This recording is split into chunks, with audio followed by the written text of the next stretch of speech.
Good morning, sexto ano. How is it going? Tudo bem com vocês, pessoal? Tudo bem, turminha do sexto? Então, estamos entrando na 9ª semana de aulas remotas da Escola Educar e essa semana nós vamos falar sobre ordinal numbers, months and seasons, tá bem? Vamos começar aí com os ordinal numbers, que são os números utilizados para indicar ordem ou hierarquia relativamente a uma sequência. No inglês, pessoal, a formação dos números ordinais ela é um pouquinho diferente do português, tá? No caso dos números com mais de um dígito, por exemplo, a gente vai só colocar o último número na forma ordinal, tá? Os outros que vierem antes permanecem na forma cardinal. Vamos ver aí o que está acontecendo então. Ó, eu coloquei alguns exemplos aqui. O número 23º, por exemplo. Quando eu for falar 20º, eu não vou transformar ele para ordinal. Eu vou colocar ele como se fosse cardinal. Então, vai virar 20. É como se eu estivesse escrevendo 23º, tá bom? Mas a palavra terceiro significa que todo esse número 23º é um número ordinal, tá?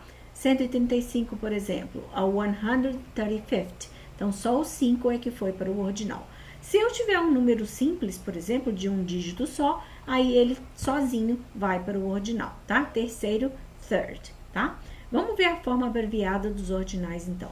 Para escrever os números ordinais em inglês, sobre a forma abreviada, são utilizadas as últimas duas letras das respectivas formas dos números ordinais por extenso. Então, vamos ver aí, ó. Eu tenho 42, 42º. Eu vou ter o 42nd, tá? E assim por diante. 56, né? No ordinal, vai ser 56th, depois 83rd. E aí eu posso escrever tanto assim, ó, na sequência com ND, como se fosse uma palavrinha só, ou então automaticamente ele vai passar para o ND elevado, tá?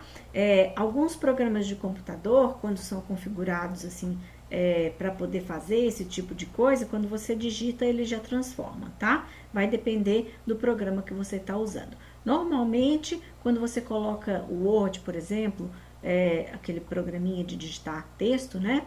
Quando você configura ele para a língua inglesa, né? O teclado, a língua inglesa, ele já passa a fazer isso automaticamente, tá bem? Ok, então dando sequência aí, alguns exemplos de uso desses números ordinais, um dos exemplos, aliás, é o uso nas datas, tá? Então, para a gente escrever data em inglês, a gente vai usar os números ordinais. Eu tenho duas formas para fazer essas datas, ou inglês americano ou britânico. O britânico, ele é bem parecido com o jeito brasileiro, quando eu coloco só números assim, ó, quando eu escrevo em numérico, quando eu não coloco por extenso, né? Mas já se eu for escrever por extenso, vai ficar um pouco diferente. Então, vamos ver o americano primeiro, ó. Primeiro eu vou colocar o mês, depois o dia e o ano, tá? Então, mês, March, 11º, que é 15th, né? E 1982. Lembrando que, quando eu vou falar de ano, eu divido a data ao meio. Então, eu falo os dois primeiros e depois os dois últimos, tá bom? No britânico, quando eu for escrever numeralmente falando, né? Eu vou colocar como se fosse no Brasil, o dia, o mês e o ano. Mas, por extenso, vai ficar um pouquinho diferente. Eu vou colocar assim, o 5º dia de março de 1982. Então, the 15th of March, 1982, ok? Agora, para a gente falar de hierarquias usando os ordinais. Quando a representação gráfica de um título hierárquico utiliza números romanos, a forma por extenso é a leitura, e a leitura são feitas com a utilização de números ordinais. Por exemplo, Rainha Elizabeth II, tá? Que a gente fala assim no português também. Esse segundo eu tenho que colocar como second, tá? Eu não posso simplesmente repetir ou colocar só o número 2, não, tá? Então, Queen Elizabeth II, tá bom? Depois a mesma coisa com o King Henry, que é o rei, né? Henry, né? O Henry, Henry VIII. Então, eu vou colocar 8, tá? No caso do Dom Pedro I, Dom Pedro the First, o primeiro, tá? Porque tiveram outros, né? Agora vamos falar dos meses do ano. A gente já tinha visto isso na sala de aula no comecinho do ano e agora a gente vai retomar aí de uma forma mais resumida, tá? Então, eu vou falar para vocês poderem repetir em casa a pronúncia dos meses. Então, vamos ver. January, February, March, April, May, June, July, August, September, October, November and December, tá? Então, ó, uma maneira boa, eu coloquei 2 exemplos aí para vocês verem quando que a gente usa certas preposições com essas datas, com os anos que a gente nasceu ou o dia e o ano que a gente nasceu, tá? Uma pergunta clássica que as pessoas costumam fazer é quando você nasceu. Então, when were you born? Quando você nasceu? E aí você vai dizer, I was born in April, tá? Então, sempre para mês, se você quiser dizer um mês específico, você vai usar a preposição in, tá? Agora, se você quiser dizer uma data mais completa, quando que você nasceu, o dia e o mês, eu posso te perguntar, which day? Que dia você nasceu? I was born on April 3rd. Então, eu falo o mês primeiro e o dia depois, sempre com números ordinais, ok? Na sequência, eu coloquei aí um videozinho sobre as estações do ano. Primeiro vamos ver aqui como que elas se chamam, né? E aí tem uma musiquinha que tem uma pergunta clássica, que é How's the weather, tá? Weather é o clima, tá? Como está o clima? How's the weather today? Como está o clima hoje, tá? Então, eu tenho aí estações do ano, usar a preposição in. A gente vai colocar a preposição in toda vez que a gente for falar de estações do ano, tá? Então, in spring, na primavera, in summer, no verão, in autumn, no outono, in winter, tá? No inverno.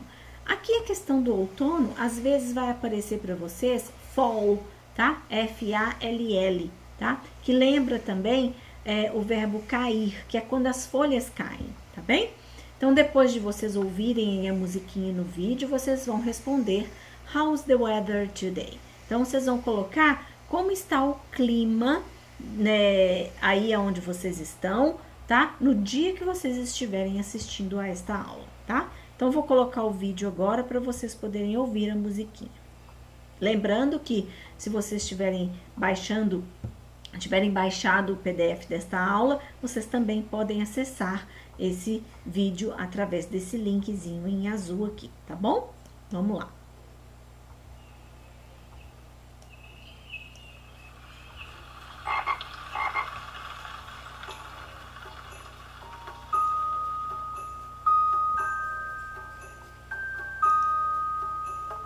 How's the weather? How's the weather? How's the weather today? Is it sunny? Is it rainy?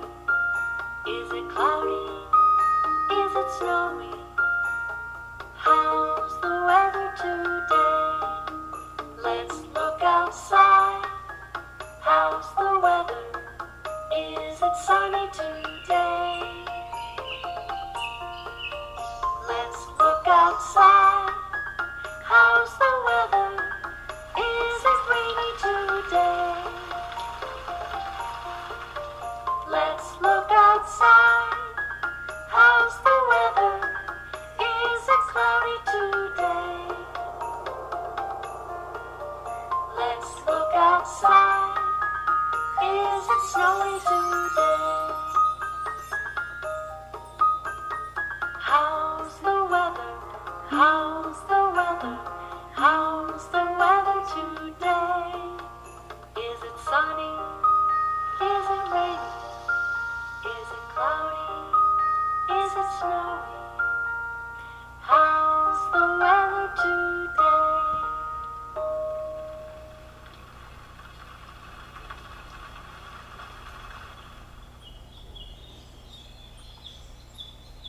Ok, guys. Opa! Vou voltar aqui. Assistam até o final, eu não deixei o finalzinho, o suspense para vocês assistirem, tá? Então, a musiquinha perguntava How's the weather today, né? Como está o clima hoje, como está o tempo hoje? Aí perguntava Is it sunny? Is it raining, né? Então, tá chovendo, tá com sol, tá? Is it cloudy, né? Tá nublado, tá bom? Então, eu quero saber de vocês, how's the weather today? O dia que você está assistindo essa aula, como está o clima, tá? E aí fala lá, let's look outside. Então, vamos olhar para fora, vamos olhar para o lado de fora da janela, né? Aí falava como é que estava o tempo, tá bom? Então, essa é uma pergunta clássica que vocês vão ouvir aí quando as pessoas quiserem saber como está o tempo, tá bom? Ok, então na sequência deixei para vocês aí um recadinho, marque a sua presença nesta aula acessando o formulário que está na descrição deste vídeo e se quiser deixe um comentário abaixo com dúvidas. Little positive things make our days become better. See ya, guys!